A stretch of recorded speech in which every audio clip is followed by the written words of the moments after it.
तो आज सुनाने के लिए मेरे पास एक कहानी है।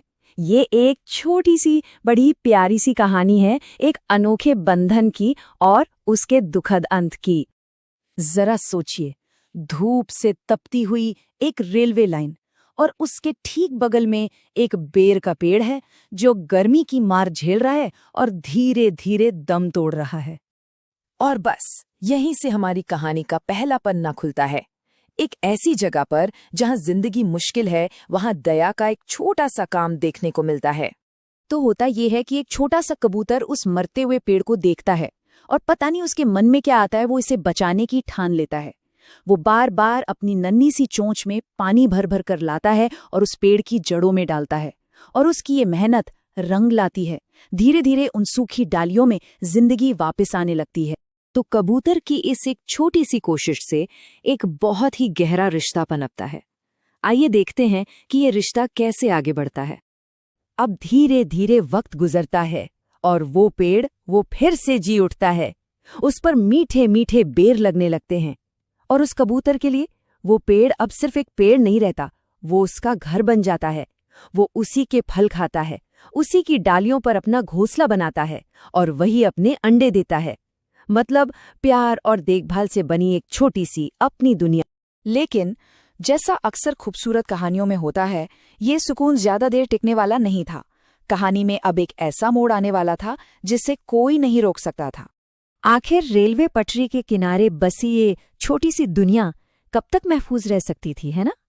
ये जगह ही अपने आप में एक आने वाले खतरे का इशारा कर रही थी। और फिर एक दिन वही हुआ जिसका डर था। उसी पटरी पर दूर से एक ट्रेन आती हुई दिखाई दी, तेज रफ्तार से, सीधा उसी पेड़ की तरफ। उस एक लम्हे में अपने घर और अपने परिवार को बचाने के लिए उस कबूतर ने जो किया वो सच में हैरान करने वाला था। वो उड़कर सीधा ट्रेन के सामने आ गया, शायद ये सोचकर कि वो उस लोहे के दानव को रोक लेगा। एक हताश लेकिन बहुत बहादुर कोशिश। लेकिन अफसोस, वो सिर्फ एक ट्रेन थी। उसे कहाँ रुकना था। बस एक जोरदार टक्कर हुई और सब कुछ एक पल में खत्म हो गया। पेड़ उखड़ गया, घोंसला बिखर गया और वो अंडे जमीन पर टूट गए। कबूतर की बनाई हुई वो पूरी दुनिया तबाह हो गई। लेकिन इस पूरी तबाही और दुख के बीच कहानी एक ऐसा मोड़ लेती है जिसकी किसी ने उम्मीद नहीं की होगी। ये प्रकृति की एक अजीब सी रिजिलियंस, यानी फिर से उठ खड़े होने की ताकत को दिखाती है। एक तरफ वो सब था जो खो चुका था, वो पुराना पेड़, वो घोंसला, वो अंडे, और दूसरी तरफ एक नई शुरुआत। यकीन करना मुश्किल है, पर अगले ही दिन उसी जगह से बेर का एक नया पौधा निकल आया और उस पे फटाफट फल भी लग गए।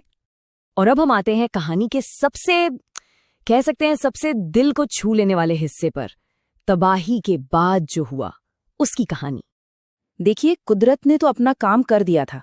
एक नया पौधा उग गया था, एक नई जिंदगी की उम्मीद थी। लेकिन उस कबूतर के लिए ये सब बेमानी था। वो अब भी रो रहा था। और यहीं आकर ये कहानी हमें एक बहुत बड़े सवाल के साथ अकेला छोड़ देती है। जब कोई बड़ा हादसा हो जाता है और उसके बाद जिंदगी फिर से पनपने लगती है, तो क्या वो नई जिंदगी पुराने जख्मों को भर पाती है, या कुछ नुकसान की यादें इतनी गहरी होती हैं कि वो हमेशा हमारे साथ रहती हैं, चाहे आसपास कितनी भी नई उम्मीदें क्यों ना खिल जाएं? इस पर जरा सोचिएगा जरूर।